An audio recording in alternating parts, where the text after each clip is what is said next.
Hello, Cancer. Happy birthday to those of you who have a birthday in the week ahead.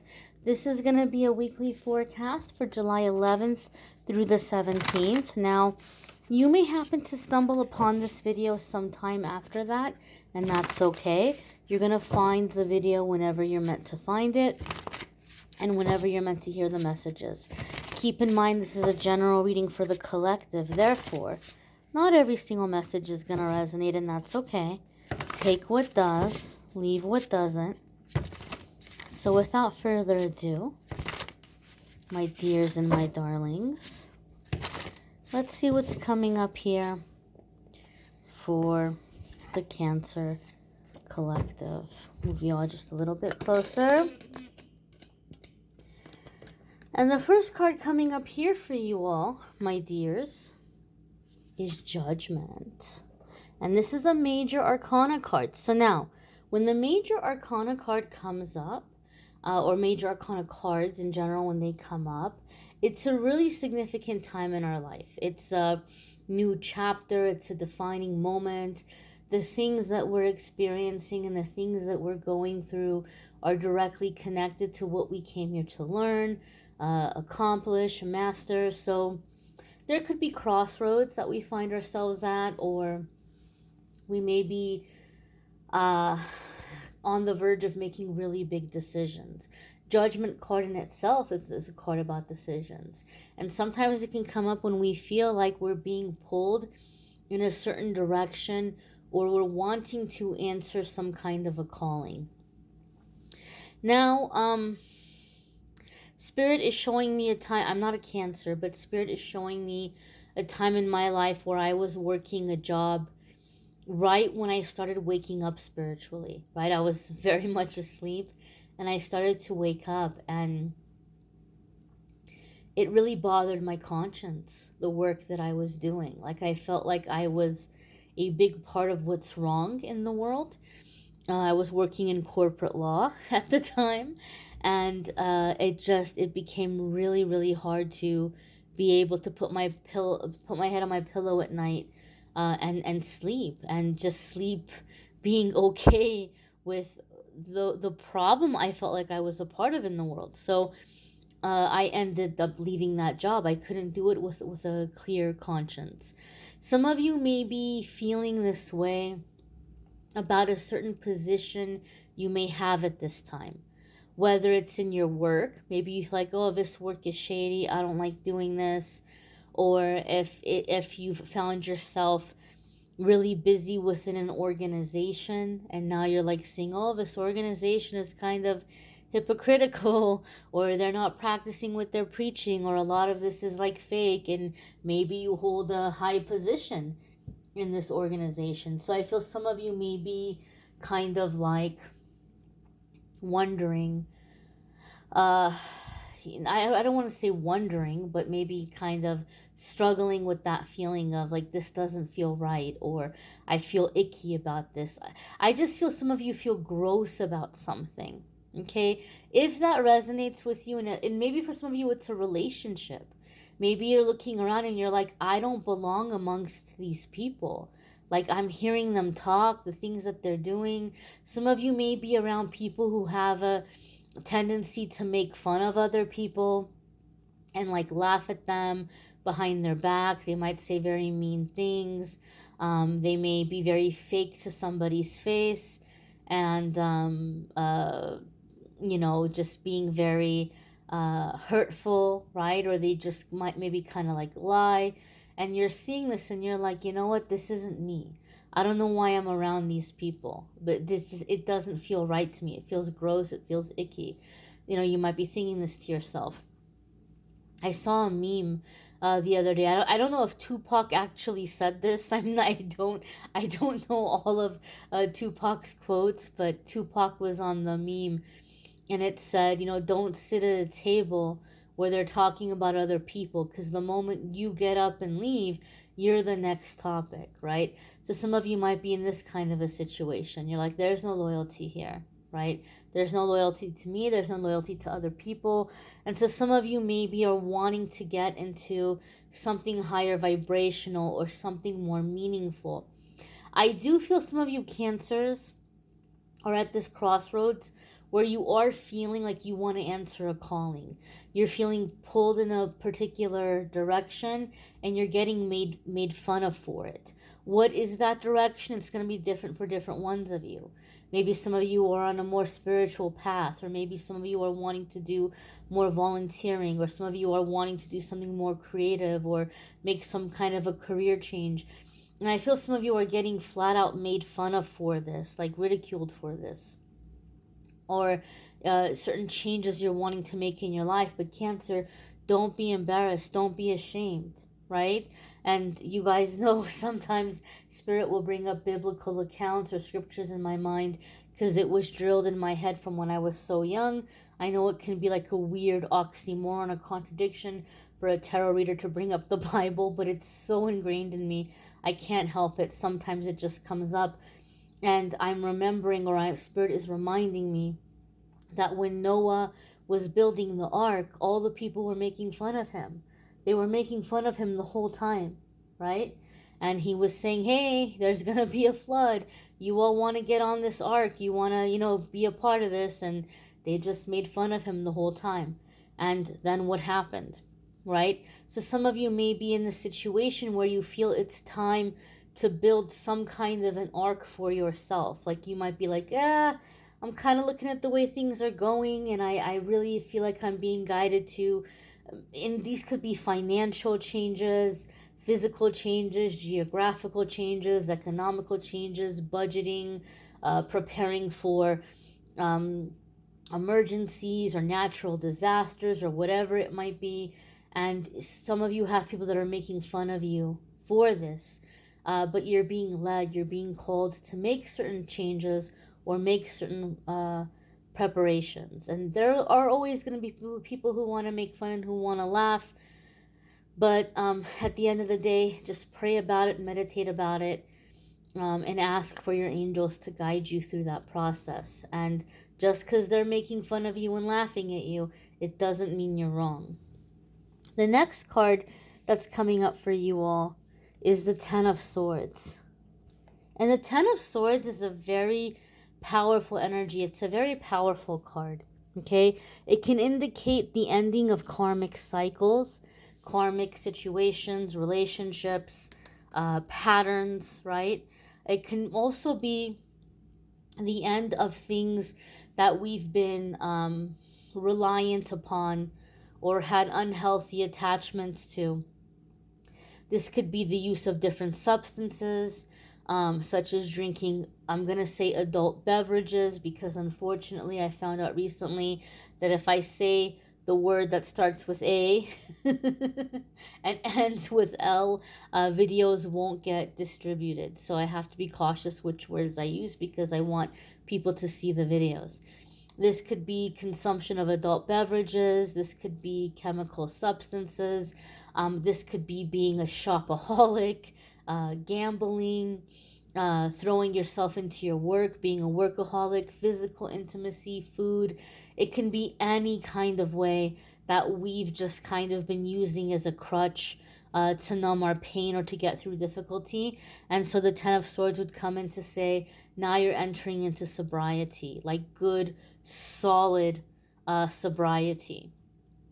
And this could also be cutting out negative karmic situations and cycles that no longer serve you.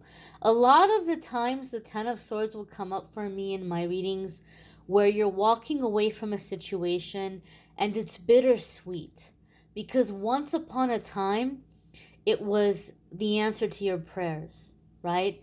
Again, I don't mean to bring up a lot of things, but Spirit will sometimes show me something and say, hey, it's kind of like this. When I was in my 20s and I was going through a really bad divorce, a really bad situation, I felt so lucky and so blessed to fall into this new group of friends.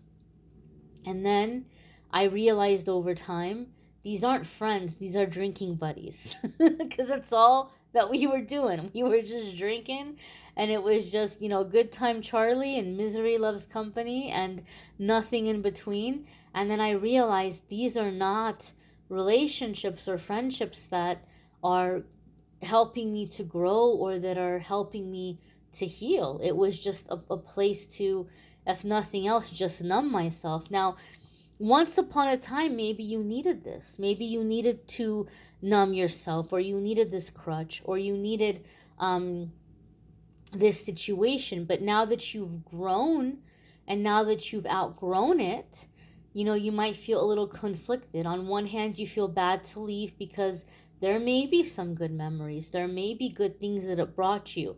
But the thing that I see with the Ten of Swords is you've grown so much to where it's becoming more and more painful to stay in the situation. You can't do it anymore. It's like when you were a kid, maybe you had a pair of shoes you absolutely loved, but then your feet would grow and you kept trying to squeeze them into those shoes because you loved them so much. Eventually, you get to the point where it's too excruciating. You can't do it. And so some of you are coming into this level of growth. It's like you feel bad to walk away. You feel bad to leave these people or this situation behind, but it's too painful to stay. It's stifling you and you can't be stifled anymore. So it could be bittersweet, right? But you're feeling called in a different direction. The lightning is really jumping out at me. So I feel like once you all are disconnecting from the things that are holding you back or slowing you down, there's going to be rapid changes, rapid progress. Like you're going to be amazed at how quickly things are evolving and falling into place once you disconnect from these old energies or karmic situations. The next card that's coming up here for you all is the Four of Cups. Now, the Four of Cups is a card that sometimes people don't like to see because for them it indicates like displeasure, like you're not happy, you're not satisfied, you don't like what you're being offered. That kind of already confirms what we've been feeling about like this old energy and like this icky feeling and wanting to go in another direction. So the Four of Cups really aligns with that. It's not really a surprise to have this card come up, but some of you have heard me say the Four of Cups makes me think of the quote by Ralph Waldo Emerson. I'm sorry, that's a different that's a different card. But the quote or the writings of Rumi, excuse me.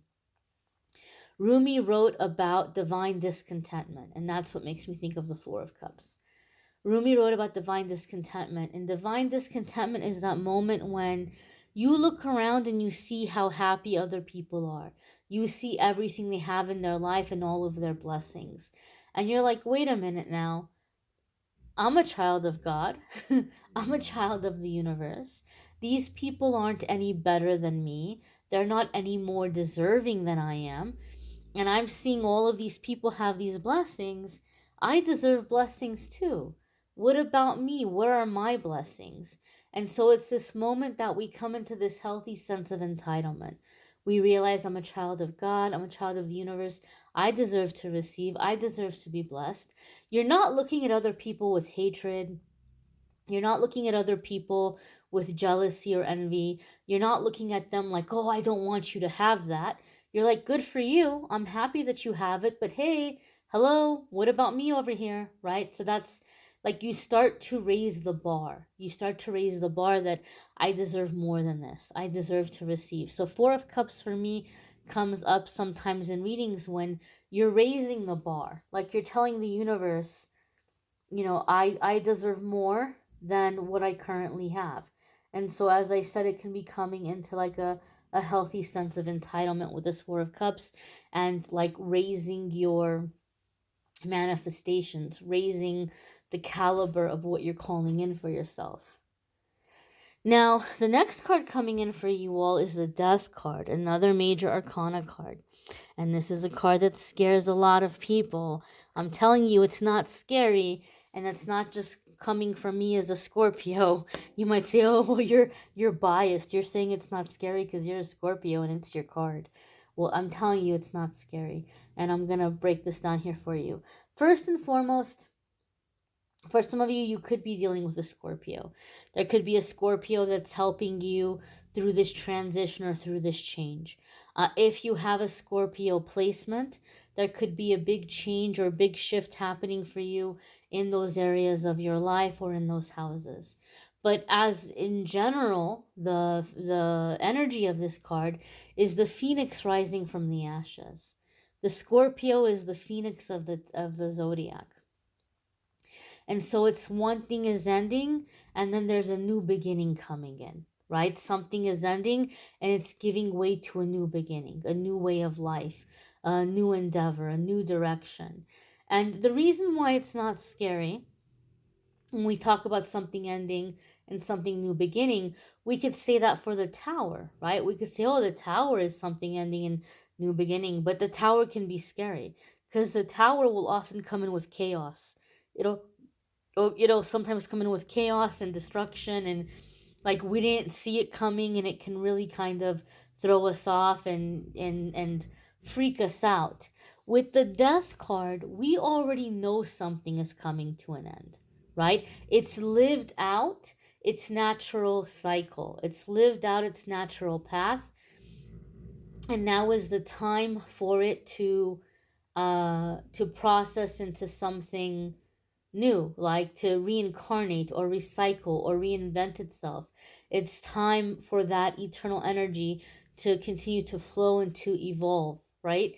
So it's not gonna be a shock for you, whatever this thing is that's ending. It's not like, oh my gosh, all of a sudden, like you saw it coming. You know it's coming to an end. You know it's time to go in a new direction. So I feel like a lot of you are closing the book here. I'm not going to say you're closing a chapter. You're closing a book and you're starting a whole new one. Some of you are like, you know what? I'm going to uh you know like scratch, cancel, delete all that I've been calling in until now, and I'm starting fresh. And this is what I want moving forward. Not a continuation of the things I've manifested, but I'm starting with a clean slate. So I feel here there's like a clean slate, a new beginning, hope, promise, ascension, evolving, upgrading. Like this is the energy you all are stepping into. You may want to check out your moon, sun, and rising sign videos. Some weeks your moon sign or rising sign might resonate more than your sun sign. Some of you maybe are wanting more of a love reading. In the weekly forecast, I focus more on you. But the July love readings are linked in the description of the video if you want to check out the July love readings. Private readings with me. There's a link in the description that will take you to my scheduling page, calendly.com/amethystangellite. You can schedule a private reading with me there. And for those of you who don't know, every single day I've been posting a daily message to just kind of help people start the day off with a message. So be sure to check out the dailies as well. I thank you all for watching, liking, sharing, commenting, subscribing. I hope you all have a fabulous, fabulous week ahead. Take care. Be well. Hope to see you all in the dailies. Bye.